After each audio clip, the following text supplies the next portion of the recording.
तो हम लोग bad dept provision for bad डेप्ट वाली एडजस्टमेंट कर रहे थे। तो प्रोविजन फॉर बैड डेप्ट एक तो ट्रायल बैलेंस में होती है और एक एडिशनल इंफॉर्मेशन में होती है। जो ट्रायल बैलेंस वाली प्रोविजन फॉर बैड डेप्ट होती है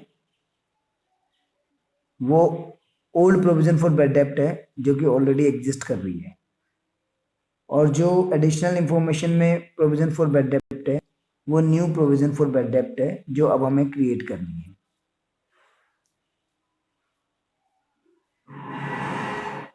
तो जो एडिशनल इंफॉर्मेशन में चीज गिवन होती है दो जगह जाती है। तो एडिशनल इंफॉर्मेशन में आपको जो है प्रोविजन फॉर बैड डेप्ट 5% बोला है, तो डेटर्स का 5% कैलकुलेट आपने कर लिया, 1,80,000 का 5%, और डेटर में से लेस कर दिया कि लगभग इतना अमाउंट डाउटफुल है कि नहीं मिलेगा, तो 171 बच गया। 1,80,000 में से 9,000 लेस कर दिया। और ये जो न्यू प्रोविजन है ये यहाँ पर प्रॉफिट एंड लॉस अकाउंट में जो bad debts given, trial balance में जो बैड डेप्ट्स गिवन है वो प्रॉफिट एंड लॉस अकाउंट में आएंगे और उसके साथ न्यू प्रोविजन भी ऐड हो जाएगी जो अभी हमने बैलेंस शीट में एसेट में डेटर में से माइनस की है। और अगर ट्रायल बैलेंस के अंदर ओल्ड प्रोविजन गिवन है तो वो इसमें से इन दोनों को ऐड करके फिर उसमें से माइनस हो जाएगी। फिलहाल इस क्वेश्चन में जितना गिवन है वो हमने कर दिया है। नेक्स्ट एडजस्टमेंट पे चलते हैं। Carry forward 2,000 for an expired insurance. 2,000 आपका अनएक्सपायर्ड इंश्योरेंस है यानी प्रीपेड इंश्योरेंस है, अभी एक्सपायर नहीं हुआ है, नेक्स्ट ईयर भी जाएगा यानी करंट ईयर का नहीं है, तो इसको इंश्योरेंस में से माइनस कर देते हैं ऊपर। इंश्योरेंस हमें गिवन है 20,000 का,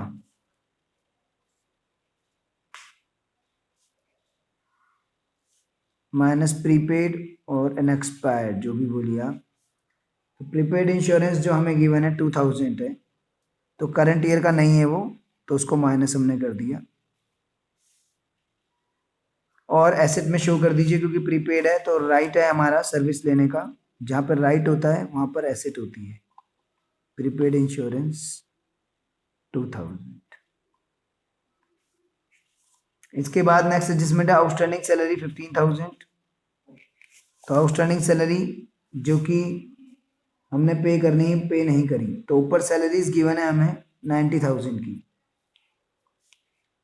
जो कि प्रॉफिट एंड लॉस अकाउंट में आएंगी ट्रायल बैलेंस में जो गिवन है। इसमें आउटस्टैंडिंग वाला ऐड कर दिया जो पे नहीं करा पर करंट ईयर का है, तो ये वो हो गया आपका 1,05,000। और ये आउटस्टैंडिंग सैलरीज आपका लायबिलिटी में चला जाएगा क्योंकि अभी तक पे नहीं करा।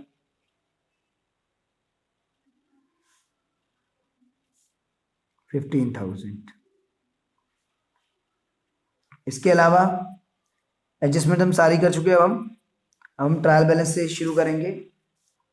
तो ट्रायल बैलेंस में सबसे पहले नारायण्स कैपिटल, कैपिटल गिवन है तो कैपिटल लास्ट में लिख दीजिए, तो शुरू में लिखते हैं तो लास्ट में लिख दिया मैंने कैपिटल 3 लाख। इसमें से लेस ड्राइंग्स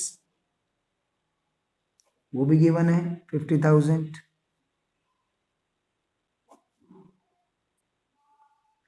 आगे चलते हैं।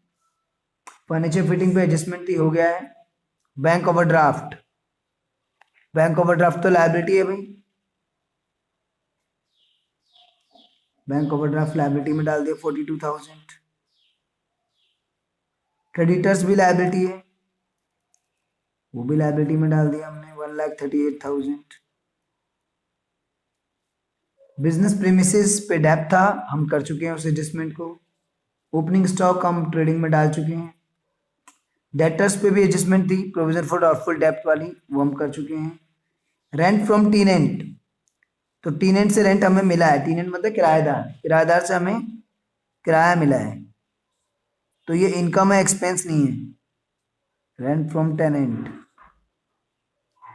तो किराएदारों से हमें किराया मिला तो हमारे लिए इनकम है, तो हमने ये क्रेडिट में डाल दी, डेबिट में मत डालना। परचेजेस ट्रेडिंग में हम कर चुके हैं, सेल्स ट्रेडिंग में कर चुके हैं, सेल्स रिटर्न ट्रेडिंग में कर चुके हैं। डिस्काउंट एक डेबिट और एक क्रेडिट। डेबिट वाला डेबिट में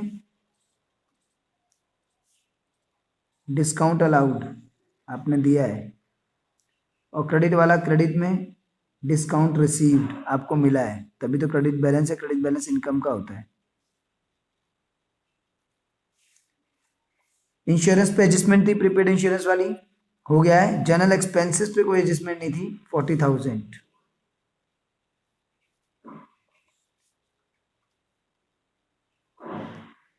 सैलरीज हो चुकी है, एडजस्टमेंट थी। कमीशन डेबिट है 22,000, कोई एडजस्टमेंट नहीं थी, डाल दीजिए। डेबिट है तो डेबिट में डाल दीजिए, और क्रेडिट है तो क्रेडिट में डाल दीजिए।